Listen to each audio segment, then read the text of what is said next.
assiste à l'apparition d'un nouveau problème qui est lié à l'utilisation beaucoup plus prolongée des écrans. Et par écran, on entend ordinateur, télévision, tablette, téléphone, qui fait que lorsqu'on est devant un écran, on cligne beaucoup moins et moins bien.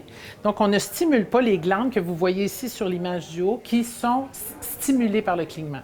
Ces glandes ont pour fonction de sécréter de l'huile et lorsqu'on ne les stimule pas, cette huile-là devient plus épaisse, congestionne les glandes qui, avec le temps, peuvent s'atrophier comme on voit sur la gradation des images qu'on a sur cet écran.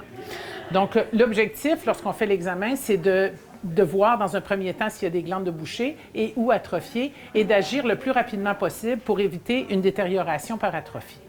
Donc, il y a des moyens cliniques. En clinique, on peut faire des traitements qui sont plus agressifs pour faire un déblocage en une seule séance, mais vous pouvez à la maison utiliser un outil qui est facile et très simple, c'est-à-dire un masque chauffant qui est conçu spécifiquement pour les paupières, qu'on chauffe au micro-ondes et qu'on place sur les paupières pendant 10 minutes pour liquéfier en fait le contenu de ces glandes-là et faciliter la sécrétion de l'huile.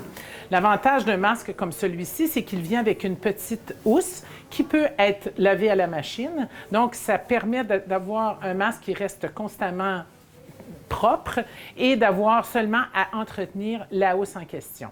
En plus, elle vient avec un petit tissu bactéricide qui fait en sorte que lorsqu'on l'utilise, on réduit le risque de s'infecter par un masque qui pourrait ne pas avoir été bien entretenu.